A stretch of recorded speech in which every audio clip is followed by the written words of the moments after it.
Muy buenas tardes, espero que estéis todos bien, que hayáis tenido una buena salida hoy con los pequeños, los que los tengáis, y los que no, pues a esperar un poquito, que ya no nos queda nada. Vamos a continuar con el clan del oso cavernario y vamos por el capítulo 14. Comenzamos. Capítulo 14. La cacería del mamut, proyectada para principios de otoño, cuando las enormes bestias lanudas emigraban hacia el sur, era en el mejor de los casos una empresa arriesgada y tenía alborotado a todo el clan. Todas las personas fuertes y sanas estarían incluidas en la expedición hasta el extremo septentrional de la península, cerca de donde se unía la tierra firme. Durante los días necesarios para viajar, destazar y conservar la carne, fundir la grasa y regresar a la cueva, se suspenderían las demás actividades cinegéticas. No había seguridad alguna de encontrar mamuts una vez que llegaran allí, y si lo sabía, de que los cazadores tuvieran suerte. Solo el hecho de que si tenían éxito, una bestia gigante bastaría para sustentar al clan durante muchos meses, así como para proporcionarles una amplia reserva de grasa que tan esencial era para su existencia. Hacía que mereciera la pena intentarlo. Los cazadores salieron de cacería muchas veces más de lo habitual a principios de verano, para almacenar carne suficiente con vistas al próximo invierno, si se mostraban prudentes. No podían permitirse el lujo de jugársela contando con un mamut sin haber recogido provisiones para la siguiente estación fría. Pero la próxima reunión del clan se celebraría dentro de 2 años, y durante aquel verano casi no se cazaría. Toda la temporada transcurriría en el viaje a la cueva del clan que era el anfitrión de tan importante suceso, en la participación en el gran festival y en el regreso.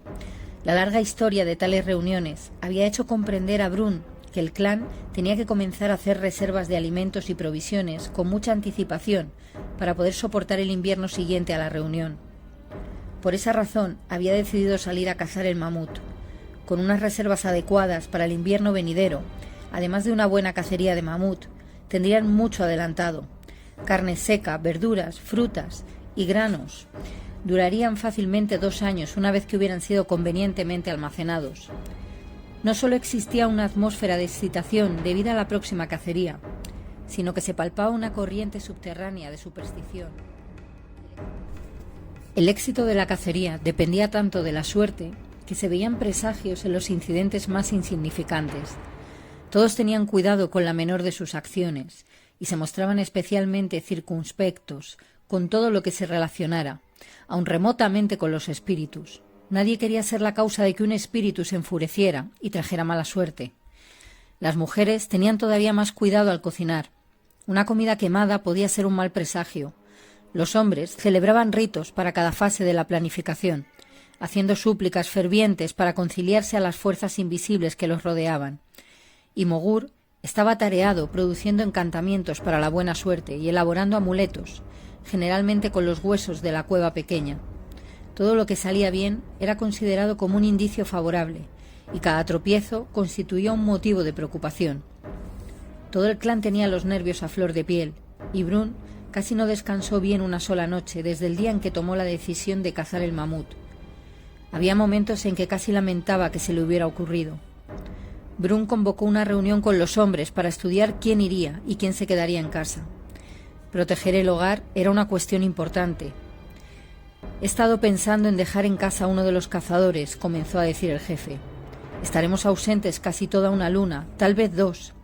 Es mucho tiempo para dejar la cueva sin protección». Los cazadores evitaron la mirada de Brun. Ninguno quería ser excluido de la cacería. Cada uno de ellos tenía miedo de que si el jefe cruzaba la mirada con él, lo escogiera para quedarse. «Brun, vas a necesitar a todos tus cazadores», indicó Zug. «Tal vez mis piernas no sean suficientemente rápidas para cazar el mamut, pero mi brazo es todavía lo suficientemente fuerte para empuñar la lanza. La honda no es la única arma que puedo usar.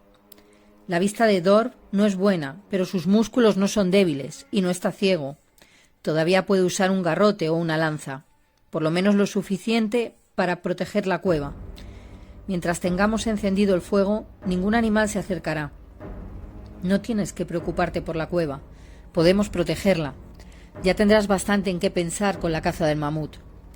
Claro está, a mí no me toca decidir, pero creo que deberías llevarte a todos los cazadores.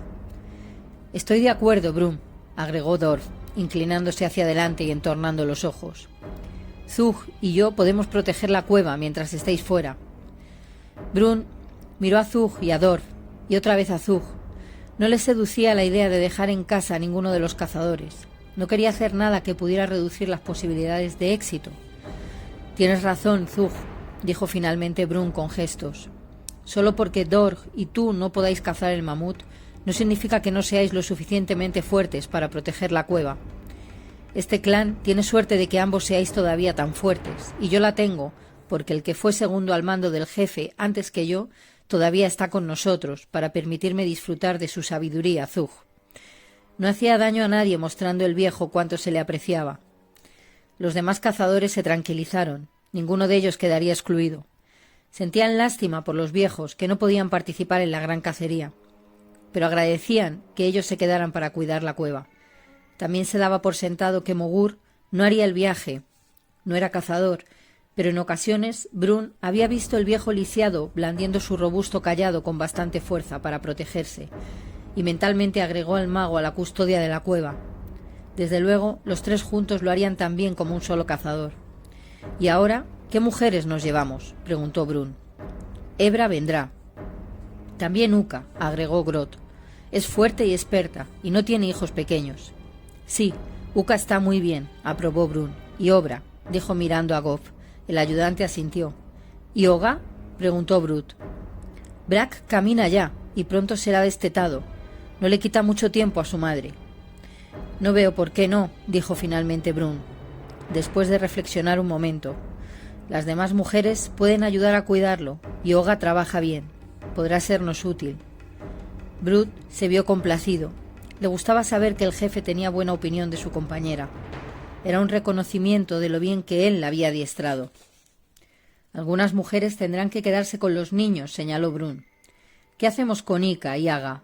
Igra y Grob son todavía pequeños para viajar tan lejos».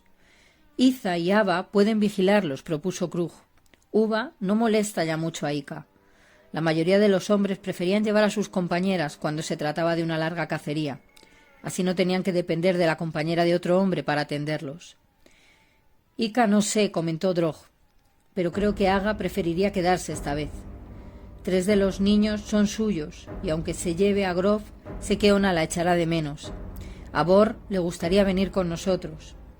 «Creo que Iza y Aga deben quedarse», decidió Brum. «Y también Bor. No tendrá nada que hacer, no es suficientemente mayor para cazar, y no le gustará ayudar a las mujeres, especialmente si no está su madre para obligarle. Habrá otras cacerías de mamut para él». Mogur no había tomado la palabra aún, pero le pareció el momento de hacerlo. «Iza está demasiado débil para ir, y tiene que quedarse para cuidar a Uva, pero no hay razón para que no vaya Ayla». «Ni siquiera es mujer», objetó Brut. «Y además, tal vez no le guste a los espíritus que venga la extraña con nosotros». «Es más alta que una mujer y tan fuerte como cualquiera de ellas», repuso Drog. «Trabajadora hábil con las manos, y los espíritus la favorecen. ¿Te olvidas de la cueva? ¿Y de Ona? Yo creo que nos traería suerte». «Drog tiene razón. Trabaja rápidamente y es tan fuerte como una mujer. No tiene niños de quienes preocuparse, y ha tenido algún adiestramiento como curandera. Eso podría ser útil, aunque si Iza estuviera más fuerte, preferiría llevármela a ella». «Ayla vendrá con nosotros», expresó Brum, con un gesto de decisión. Ayla estaba tan emocionada cuando se enteró de que iba a la cacería del mamut que no podía estarse quieta. Atosigaba a Iza con preguntas acerca de lo que debería llevar consigo y preparó una y otra vez su canasta en los días anteriores a la salida. «No debes de llevar demasiadas cosas, Ayla. Tu carga será muchísimo más pesada cuando vuelvas si la caza es buena. Pero tengo para ti algo que quiero que te lleves. Acabo de hacerlo». Lágrimas de felicidad brotaron de los ojos de Ayla al ver la bolsa que la tendía Iza. Estaba hecha con la piel entera de una nutria, curtida con la piel, cabeza, cola y pies, con ello intacto. Iza le había pedido una zug y la había tenido escondida en el hogar de Drog. Aga y Ava eran partícipes de la sorpresa. «¡Iza, mi propia bolsa de medicinas!», exclamó Ayla y abrazó a la mujer. Inmediatamente se sentó y sacó todas las bolsitas y los paquetes, como lo había visto hacer a Iza tantas veces, poniéndolos en hileras. Abrió cada uno de ellos y olisqueó su contenido. Después volvió a atarlos con los mismos lazos con los que habían estado anudados originalmente. Era difícil distinguir entre muchas hierbas y raíces solo por el olor, aunque las que eran particularmente peligrosas estaban a menudo mezcladas con una hierba inocua, pero de fuerte olor, para evitar que fueran usadas indebidamente por accidente. El sistema real de clasificación consistía en el tipo de cuerda o correa que cerraba las bolsas y una combinación intrincada de nudos. Ciertas clases de remedios vegetales iban amarradas con cuerdas hechas con crin de caballo, otras con pelo de bisonte o de cualquier otro animal cuya pelambre tuviera una textura o un olor distintivo. Otras iban atadas con tripas o cuerdas trenzadas con lianas o cortezas fibrosas, y algunas con correas de cuero. La memorización de los usos de una planta en particular radicaba en parte en saber qué tipo de cuerda y qué sistema de nudos se utilizaban para cerrar la bolsita en que se guardaba. Ayla colocó nuevamente los paquetitos en su bolsa de medicinas y se la colgó de la cintura, con expresión admirativa. Se la quitó y la puso cerca de la canasta, junto con las grandes bolsas que se emplearían para traer la carne de mamut que esperaban conseguir. Todo estaba dispuesto. El único problema que preocupaba a Ayla era qué iba a hacer con su honda. No podría usarla, pero tenía miedo de dejarla en la cueva y que la encontrara Iza o Crep. Pensó en esconderla en el bosque, pero algún animal podría desenterrarla y su exposición a la intemperie la arruinaría. Finalmente decidió llevársela, pero la tendría muy escondida en un pliegue de su manto. Era todavía noche cerrada cuando el clan se levantó el día de la marcha de los cazadores. Las hojas multicolores estaban empezando a mostrar sus verdaderos colores según se iba iluminando el cielo, mientras se ponían en marcha. Pero el trasponer la sierra al este de la cueva, el brillo radiante del sol naciente bañó el horizonte, iluminando la vasta llanura de pastos verdes que había al pie con un intenso resplandor dorado. Bajaron en tropel las laderas boscosas de los contrafuertes y llegaron a la estepa cuando el sol estaba todavía bajo. Brum impuso un paso rápido, casi tanto como cuando los hombres salían solos. Las mujeres llevaban cargas ligeras, pero como no estaban acostumbradas a viajar a prisa, tenían que esforzarse para no quedarse atrás.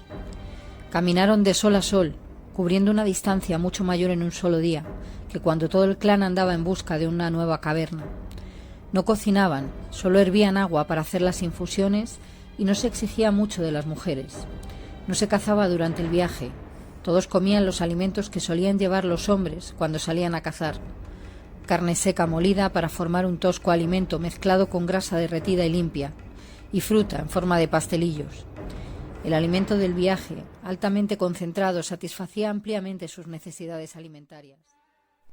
Hacía frío en la pradera descubierta, barrida por los vientos, y el frío fue aumentando rápidamente a medida que avanzaban hacia el norte.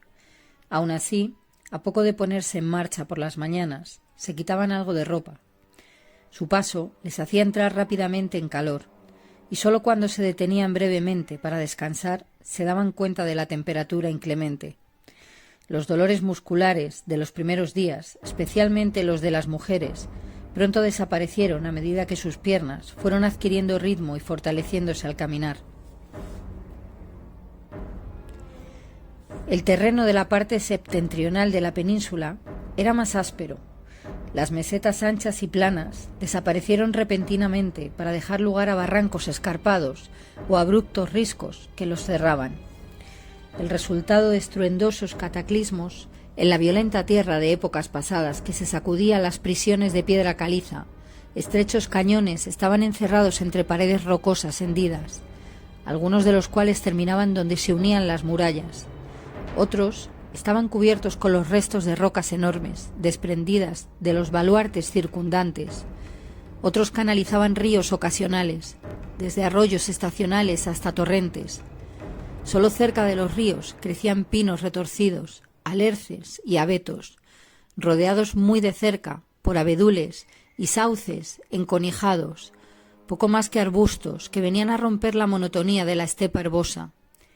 En los pocos casos en que una barranca se abría hacia un valle irrigado, protegido contra el incesante y fuerte viento, y con humedad suficiente, las coníferas y los árboles deciduos de hoja pequeña se acercaban más a sus verdaderas proporciones. El viaje se realizó sin contratiempos. Viajaron con paso rápido y regular durante 10 días antes de que Brun empezara a enviar exploradores que recorrieran la región circundante, lo cual entorpeció su avance durante los días siguientes. Estaban cerca del ancho istmo. Si habían de encontrar mamuts, tendrían que empezar a verlos, muy pronto. La partida de cazadores se detuvo junto a un pequeño río.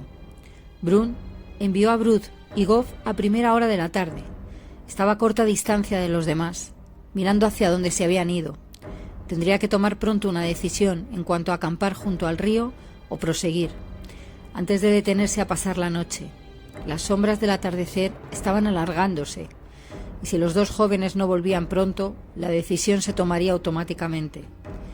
Entornó los ojos de cara al viento del este que azotaba su largo manto de piel alrededor de sus piernas y le pegaba la enmarañada barba al rostro. A lo lejos le pareció ver movimientos. Mientras esperaba, las siluetas de dos hombres que corrían se hicieron cada vez más claras. Sintió una súbita punzada de excitación. Quizá fuera intuición o tal vez una percepción sensitiva por la manera que tenían de correr. Al ver la silueta solitaria, apretaron más aún su paso, agitando los brazos. Brun lo sabía mucho antes de oír sus voces. «¡Mamuts! ¡Mamuts!», gritaban los dos sin aliento mientras corrían hacia el grupo. Todos rodearon atropelladamente a los entusiasmados exploradores. «Una manada grande, hacia el este», gesticuló Brut excitadísimo. «¿A qué distancia?», preguntó Brun. Gob señaló hacia arriba y después giró su brazo, trazando un corto arco. «A unas cuantas horas», era lo que significaba la señal. «Indicad el camino», ordenó Brut con un gesto. Y después hizo señas a los demás de que le siguieran. Quedaban suficientes horas de luz para acercarse más a la manada. El sol bajaba rápidamente al encuentro del horizonte cuando la partida de caza divisó la oscura mancha en movimiento a lo lejos. «Es una gran manada», pensó Brun, y ordenó que hicieran alto. Tendrían que arreglárselas con el agua que traían de la parada anterior. Era demasiado tarde para buscar un río. Por la mañana podrían encontrar un lugar mejor donde acampar. Lo importante era que habían encontrado mamuts. Ahora todo dependía de los cazadores.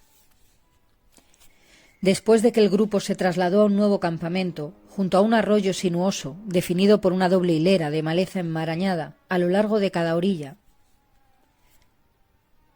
Brun se llevó a sus cazadores para estudiar las posibilidades.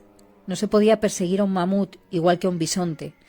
Había que idear una táctica distinta para cazar a los mamuts. Lanudos paquidermos, Brun y sus hombres exploraron las barrancas y cañones próximos. Estaba buscando una formación particular, un cañón cerrado que se fuera estrechando hacia un angosto desfiladero a cuyos lados se amontonaran rocas hasta cerrar uno de los extremos, no demasiado lejos de la manada que se desplazaba con lentitud. Al comienzo del segundo día, Oga se sintió muy nerviosa enfrente de Brun, con la cabeza inclinada mientras Obra y Ayla esperaban ansiosas detrás de ella. «¿Qué quieres, Oga?», señaló Brun, después de tocarle el hombro. «Esta mujer quisiera pedir algo», comenzó vacilando. «¿Sí?». «Esta mujer nunca ha visto un mamut. Tampoco Obra ni Ayla. ¿Nos permitiría el jefe acercarnos para verlos mejor? ¿Y Ebra y Yuka no quieren también ver un mamut? Dicen que, para cuando hayamos terminado, estarán hartas de ver mamuts. No desean ir», respondió Oga. «Son mujeres juiciosas, pero es que además ya han visto anteriormente mamuts. Estamos a favor del viento. No alertará a la manada si no os acercáis demasiado y no tratéis de rodearla». «No nos acercaremos», prometió Oga. «No creo que cuando los veáis no querréis acercaros». «Sí, podéis ir», decidió el jefe. «No perjudicará nada que las jóvenes hagan una pequeña excursión», se dijo. «Ahora tienen poco que hacer y estarán más que atareadas después, si los espíritus nos favorecen». Las tres se sentían excitadísimas ante la idea de su aventura. Había sido Ayla la que convenció finalmente a Oga para que lo solicitara. Aunque todas habían tratado el asunto, la cacería las había aproximado más que cuando estaban en la cueva y les daba la oportunidad de conocerse mejor unas a otras. Obra, que era callada y reservada por naturaleza, había considerado siempre a Ayla como una niña y nunca había buscado su compañía. Olga no propiciaba precisamente las relaciones sociales, pues sabía lo que Bruce pensaba de ella, y ninguna de las jóvenes encontraba mucho en común con Ayla. Eran mujeres apareadas, adultas, dueñas de los hogares de sus hombres. Ayla era todavía una niña y no tenía las mismas responsabilidades. Solo aquel verano, cuando Ayla adquirió casi posición de adulta y comenzó a acompañar a las partidas de caza, comenzaron las mujeres a considerarla como algo más que una chiquilla, y especialmente durante la expedición para ir a cazar el mamut. Ayla era más alta que cualquiera, lo cual le daba aspecto de adulta, y en la mayoría de los aspectos era tratada por los cazadores como si fuera ya mujer. Krug y Drog en particular recurrían a ella. Sus compañeras se habían quedado en la cueva y Ayla no estaba pareada. No tenían que solicitar nada por intermedio de otro hombre, ni con permiso de nadie, por mucha confianza que hubiera en pedir o en conceder. Debido al interés común de la caza, se estableció entre las 3 hembras más jóvenes una relación más amistosa. Las relaciones más estrechas de Ayla habían sido anteriormente con Iza, Uva y Kreb. Y ahora disfrutaba el calor recién descubierto de la amistad con las mujeres. Poco después de que salieran los hombres por la mañana, Olga dejó a Brag con Ebra y Uka, y las 3 jóvenes se echaron a andar. Fue un paseo agradable. Pronto se pusieron a conversar animadamente con rápidos movimientos de manos y palabras enfáticas. Al acercarse a los animales, la conversación decayó y finalmente cesó por completo. Las 3 se detuvieron contemplando boquiabiertas a las enormes criaturas. Los mamuts lanudos estaban bien adaptados al rudo clima periglacial de su frío entorno. Sus gruesas pieles estaban protegidas por un forro denso de pelos suaves y una cubierta de pelos ásperos, largos, de un moreno rojizo, de hasta 50 centímetros de largo. Además, estaban aislados por una capa de grasa subcutánea de unos 8 centímetros. El frío había provocado también modificaciones en su estructura física. Eran compactos en relación con los demás de su especie y medían un promedio de 3 metros de alto hasta la cruz. Sus enormes cabezas, grandes en proporción con su estatura general y casi la mitad de largas que el tronco, se erguían por encima de los hombros en forma de cúpula puntiaguda. Sus orejas eran pequeñas, sus rabos cortos y sus trompas relativamente cortas, con sus dedos al final, uno arriba y otro abajo. De perfil presentaban una profunda depresión en la cérvix entre la cabeza puntiaguda y una alta joroba de grasa acumulada en la cruz. Sus lomos se inclinaban abruptamente hacia la pelvis y las patas traseras, algo más cortas, pero lo más impresionante eran sus largos colmillos arqueados. «Mira ese», señaló Olga, llamando la atención sobre un viejo macho. Sus colmillos de marfil, nacidos uno junto al otro, se encorvaban fuertemente hacia abajo, ondeaban hacia afuera y hacia arriba, y después hacia adentro, cruzándose por delante y prolongándose hasta unos 5 metros en total. El mamut estaba arrancando matas de hierba, plantas y juncias con su trompa e introduciendo el forraje duro y seco en la boca, donde lo desmenuzaba con unos molares tan eficaces como limas. Un animal más joven, cuyos colmillos no eran tan largos, pero igualmente útiles, arrancó un alerce y comenzó a despojarlo de ramas y cortezas. «¡Qué grandes son!», indicó Obra con un escalofrío. «No creí que un animal pudiera ser tan grande. ¿Cómo es posible que puedan matar a uno de ellos? Ni siquiera pueden darle alcance con la lanza». «No lo sé», respondió Olga, igualmente impresionada. «Casi preferiría no haber venido», dijo Obra. «Será una cacería peligrosa. Alguien puede resultar herido. ¿Qué haría yo si le pasara algo a Goff?» «Brun debe tener un plan», manifestó Ayla. «No creo que pensase siquiera en cazarlos, de no estar seguro de que los hombres podrían hacerlo. Ojalá pudiera yo mirar», concluyó melancólicamente. «Pues yo no», dijo Olga. «No quiero ni estar cerca. Me alegraré cuando todo haya concluido». Olga recordaba que el compañero de su madre había sido muerto en un accidente de caza, justo antes del terremoto que mató a su madre. Era consciente de los peligros que corrían, por muy bueno que fuera el plan. «Creo que deberíamos regresar ahora», dijo Obra. «Brun no quería que nos acercáramos demasiado. Me parece que estamos demasiado cerca». Las 3 jóvenes dieron media vuelta. Ayla se volvió varias veces mientras se alejaban a toda prisa. Iban más calladas al regresar, cada una de ellas sumida en sus reflexiones y sin muchos ánimos para seguir charlando. Cuando regresaron los hombres, Brun ordenó que tan pronto como los hombres salieran a la mañana siguiente, las mujeres levantarán el campamento y se apartarán. Había encontrado el lugar adecuado, cazarían por la mañana, y quería que las mujeres estuvieran lejos.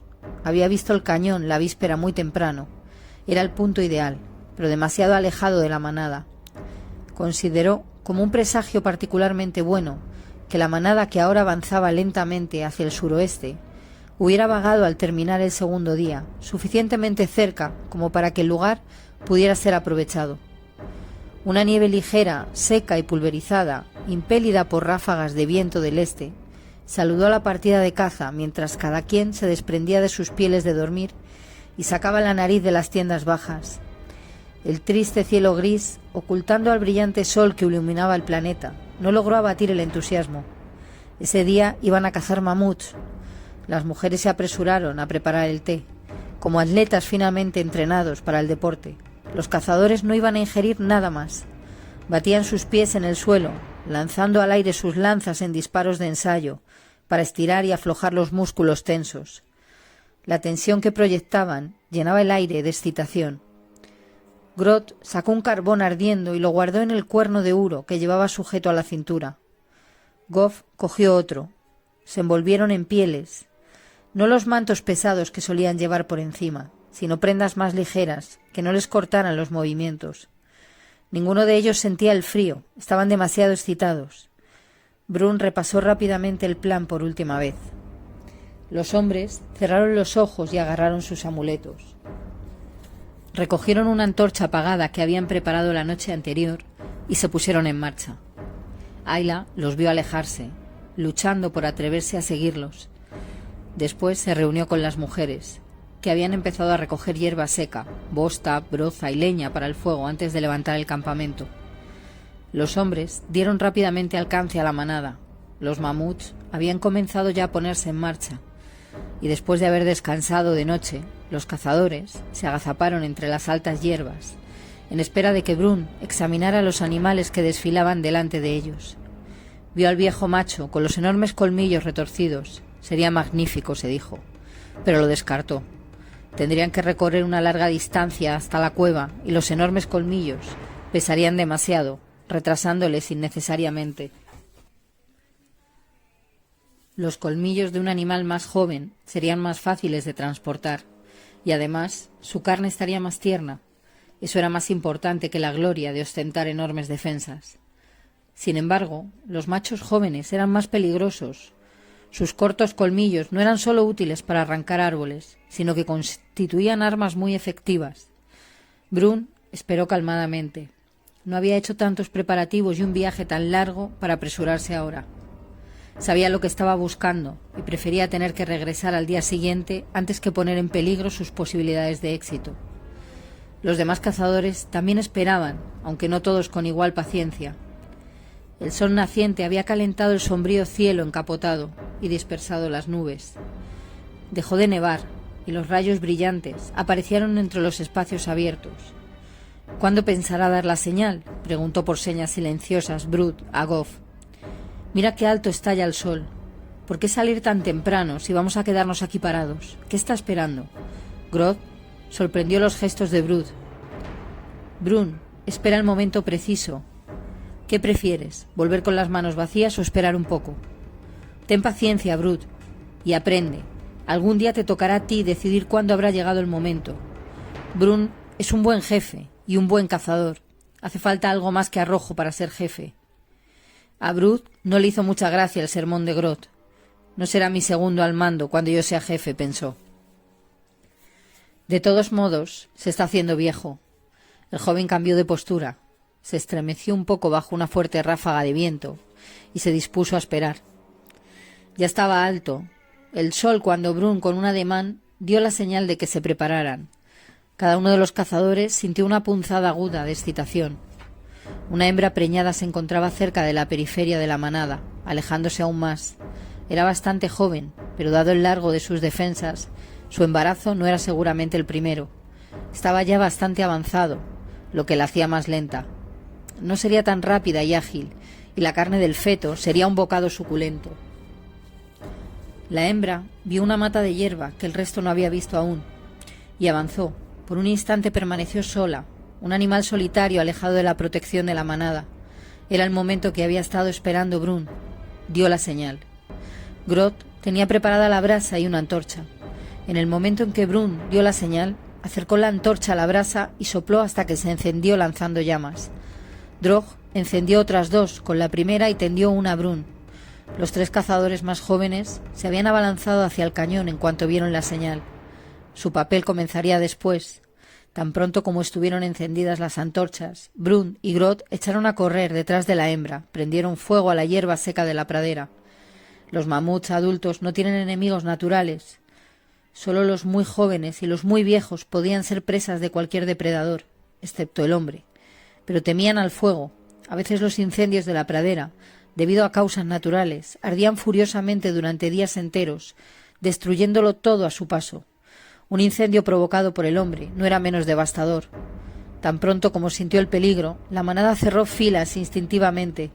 El fuego tenía que prender rápidamente para impedir que la hembra se reuniera con los demás. Y Brun y Groth se encontraban entre ella y la manada, de manera que podrían ser barridos por una carga de cualquiera de los 2 lados o atrapados en una estampida de las bestias gigantescas. El olor del humo convirtió a los animales que pacían tranquilamente en un tumulto de ruidosa confusión. La hembra se volvió hacia la manada, pero era ya demasiado tarde. Una muralla de fuego se había interpuesto. Barritó pidiendo ayuda, pero las llamas atizadas por el enérgico viento del este habían convergido hacia los animales que giraban sobre sí mismos, presas del desconcierto. Ya empezaban a correr hacia el oeste, esforzándose por alejarse de las llamaradas que ganaban terreno velozmente. El incendio de la pradera estaba fuera de control, pero eso no preocupaba mucho a los hombres. El viento llevaría la destrucción lejos del lugar en el que pensaban dirigirse. La hembra, gritando de espanto, se abalanzó presa del pánico hacia el este. Drog esperó hasta ver que las llamas habían prendido, y entonces se apartó corriendo. Al ver que la hembra iniciaba su carga, se abalanzó hacia la bestia confundida y espantada, dando gritos y blandiendo su antorcha, desviándola hacia el sureste. Krug, Broth y Goff, los más jóvenes y rápidos cazadores, estaban corriendo delante de ella, todo lo aprisa que podían. Tenían miedo de que la frenética hembra pudiera adelantárseles a pesar de la ventaja que llevaban. Brun, Groth y Drog corrían tras ella, tratando de seguir su paso y con la esperanza de que no cambiara de rumbo. Pero una vez que se lanzó, la bestia colosal cargó ciegamente hacia adelante. Los 3 jóvenes cazadores alcanzaron el cañón cerrado. Krug se dio media vuelta. Brut y Goff se detuvieron en la muralla meridional.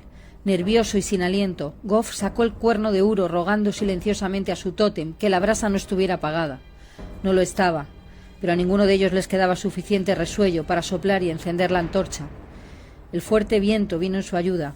Cada uno de ellos encendió 2 antorchas, sosteniendo una en cada mano, y se apartaron de la muralla tratando de adivinar por dónde se acercaría la hembra de mamut. No esperaron mucho, con una oración silenciosa a sus tótems, mientras el gigantesco animal, aterrorizado y barritando, se precipitaba hacia ellos. Los valientes jóvenes corrieron frente a él, blandiendo por delante antorchas humeantes. A ellos correspondía la tarea difícil y peligrosa de hacer entrar en el cañón al animal petrificado por el pánico. El atemorizado paquidermo, que ya corría para alejarse del fuego y se encontraba ahora por delante, con el olor a humo, buscó una salida. Virando bruscamente, galopó cañón adentro, con Brut y Goth tras sus pisadas. La bestia bramaba al avanzar al galope a través del cañón, llegar al angosto desfiladero y encontrar su paso cerrado. Incapaz de avanzar o de virar en el estrecho tramo, barritó su frustración. Brut y Goff seguían corriendo sin aliento. Brut llevaba un cuchillo en la mano, un cuchillo que Drug había elaborado cuidadosamente y que Mogur había encantado. Brincando rápida y temerariamente, Brut se abalanzó contra su pata trasera izquierda y le cortó los tendones con la afilada hoja. Un grito estridente de dolor cortó el aire. La bestia no podía avanzar y ahora tampoco podía retroceder. Goff siguió a Brut e hizo lo mismo en la pata derecha. La bestia colosal cayó de rodillas. Entonces Krug saltó desde atrás de la roca frente al mamut vacilante que barritaba su agonía y hundió su lanza larga y afilada en la boca abierta.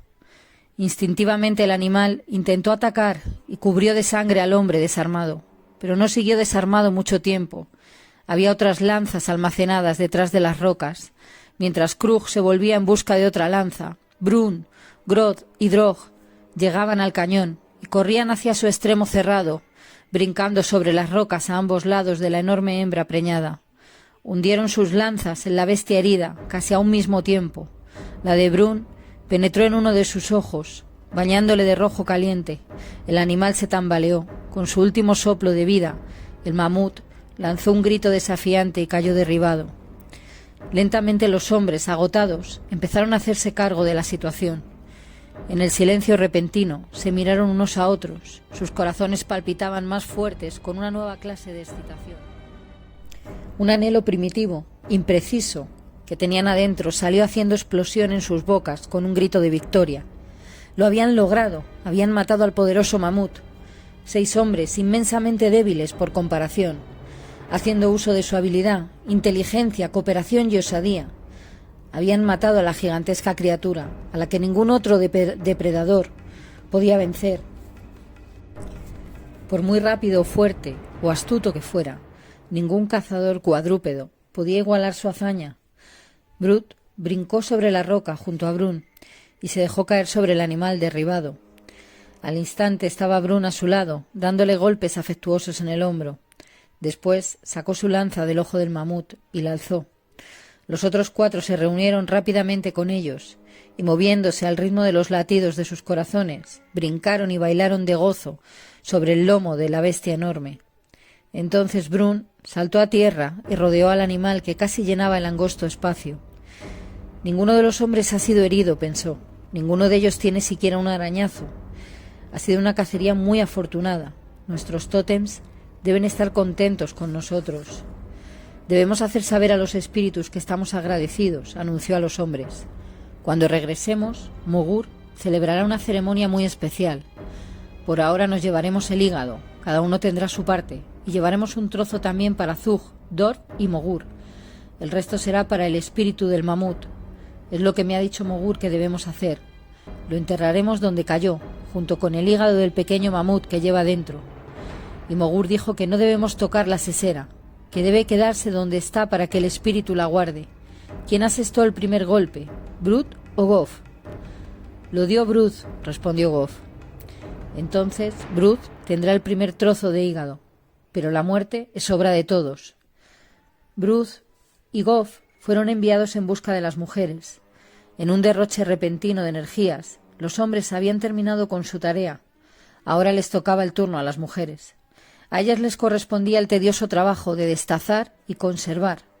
Los hombres que se habían quedado allí esperándolas destriparon a la enorme hembra y sacaron al feto, que casi había llegado a término. Al llegar las mujeres, los hombres ayudaron a despellejar al animal. Era tan grande que fue necesario el esfuerzo de todos. Las partes predilectas fueron escogidas, cortadas y guardadas en escondites de piedra para que se congelaran. Se prendieron hogueras alrededor del resto, en parte para evitar que se helaran y en parte para mantener a raya a los inevitables animales que se alimentaban de carroña, atraídos por el olor a sangre y carne cruda. La partida de caza, cansada pero feliz, se dejó caer en sus lechos de pieles calientes, después de que su primera comida de carne fresca desde el principio del viaje. Por la mañana, mientras los hombres se reunían para vivir una vez más la cacería excitante y admirar mutuamente su valor, las mujeres pusieron manos a la obra. Había un río cerca, pero bastante lejos del cañón, lo que constituía un inconveniente. Una vez que hubieron dividido toda la carne en trozos grandes, se trasladaron más cerca del río, dejando la mayor parte de los huesos, con algunos trozos de carne pegados para las aves rapaces y los carnívoros merodeadores, pero no mucho más. El clan aprovechaba prácticamente todas las partes del animal. El rudo cuero del mamut podía servir para calzar los pies, era más fuerte y duradero que la piel de otros animales. Hacer cortavientos para la entrada de la cueva, ollas, correas, fuertes para las ataduras y refugios al aire libre. La capa de pelos suaves podía curtirse y convertirse una vez macerada a golpes en una especie de fieltro empleado para rellenar almohadas o colchones, incluso como absorbente para pañales de los niños. Los pelos largos eran retorcidos para formar cuerdas sólidas, así como los tendones y las tripas para hacer cordeles resistentes. La vejiga, el estómago y los intestinos servirían como recipientes para agua, ollas para sopa, almacenamiento de alimentos y también para prendas impermeables. Se desaprovechaba muy poco. No solo se aprovechaba la carne y otras partes, sino que la grasa era particularmente esencial. Aportaba las calorías necesarias para satisfacer sus necesidades energéticas, lo cual comprendía el calor metabólico en invierno, así como una vigorosa actividad durante las estaciones más calurosas. Se empleaba como apresto para curtir cueros, puesto que muchos de los animales que mataban, venados, caballos, uros, que se apacentaban en la sierra, y bisontes, conejos y aves, eran esencialmente magros, proporcionaba combustible para las lámparas de piedra, que aportaban un elemento de calor a la vez que luminoso. Se empleaba para impermeabilizar y como excipiente para ungüentos, bálsamos y emolientes. También podía servir como combustible para guisar cuando no había otra cosa. Tenían muchísimos usos la grasa. Diariamente, mientras las mujeres trabajaban, observaban el cielo.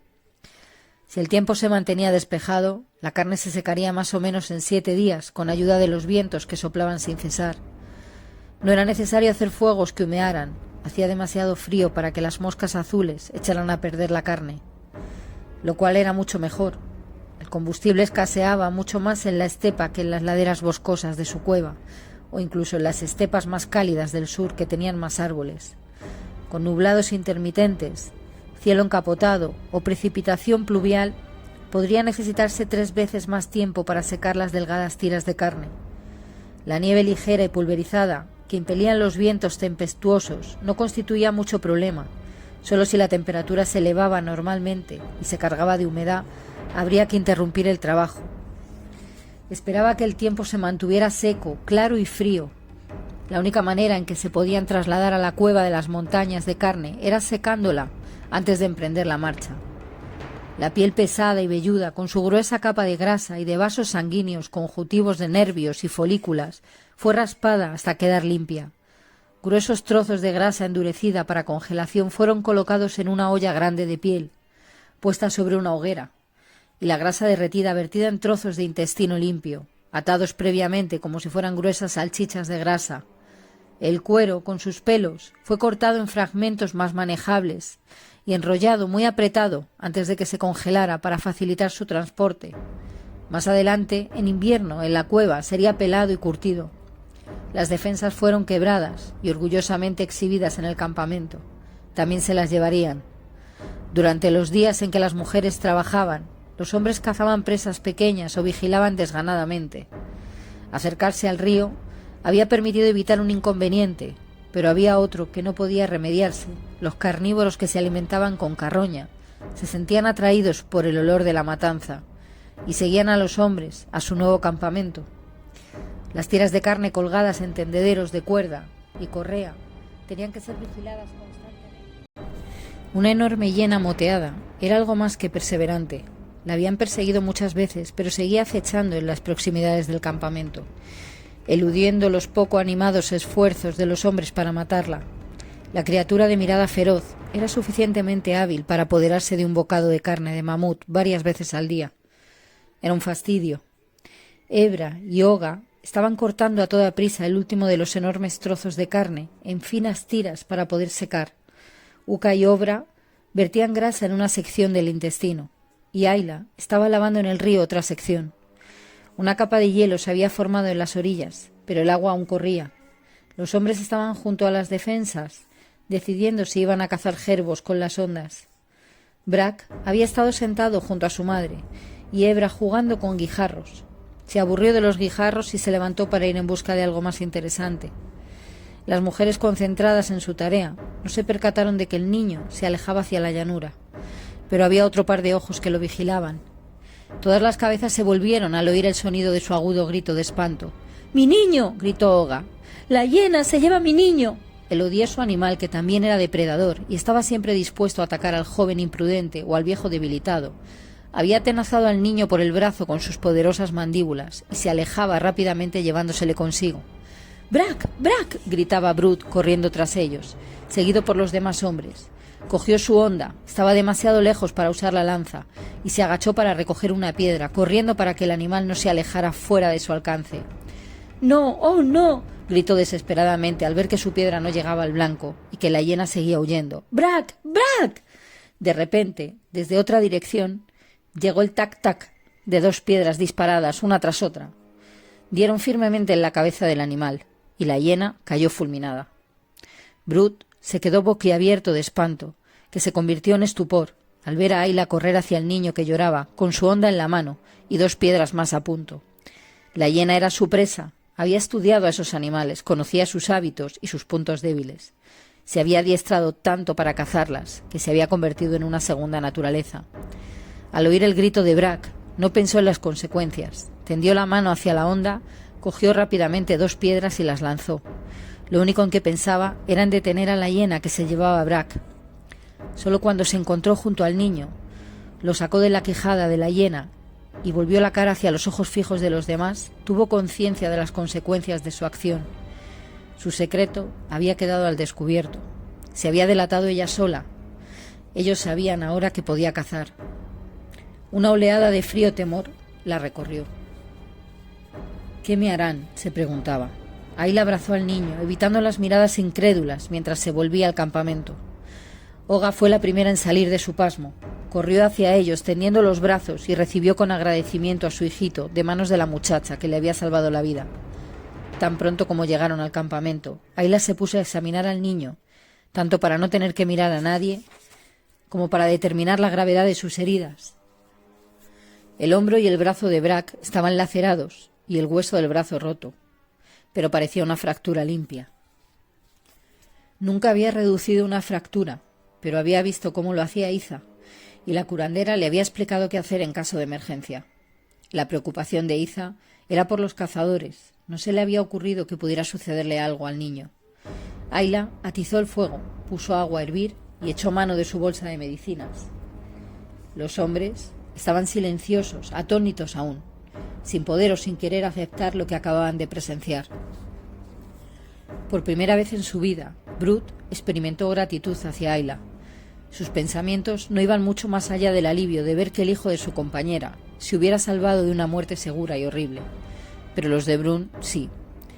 El jefe captó rápidamente las implicaciones y se percató de que se encontraba repentinamente ante una decisión imposible. Por tradición del clan, en realidad por la ley del clan, el castigo contra toda mujer que empleara un arma era nada menos que la muerte. Estaba perfectamente claro. No había eximentes en cuanto a circunstancias insólitas. La costumbre era tan antigua y estaba tan bien asumida que nunca se había invocado siquiera durante generaciones y generaciones. Las leyendas que la rodeaban estaban estrechamente vinculadas con las leyendas acerca de una época en que las mujeres controlaban el acceso al mundo de los espíritus, antes de que los hombres se hicieran cargo de ello. Esa costumbre era una de las fuerzas que había provocado la diferenciación tan marcada entre los hombres del clan y las mujeres del clan, puesto que ninguna mujer que abrigara el deseo tan poco femenino de cazar tenía derecho a sobrevivir. Durante eras sin número, solo las que tenían las actitudes y acciones propiamente femeninas se quedaban. Como resultado, la adaptabilidad a la raza, la característica misma de la que dependía la supervivencia, se encontraba limitada. Tal era el comportamiento del clan, la ley del clan, aunque no había mujeres del clan que se apartaran de la línea. Pero Ayla no había nacido en el clan. Brun amaba al hijo de la compañera de Brut. Solo con Brack se suavizaba la estoica reserva del jefe. El bebé podía hacerle cualquier cosa: tirarle de las barbas, meterle sus dedos curiosos en los ojos, escupirle, no importaba. Brun no era nunca tan amable, tan flexible como cuando el niño caía dormido con la seguridad apacible de estar protegido entre los brazos firmes y orgullosos del jefe.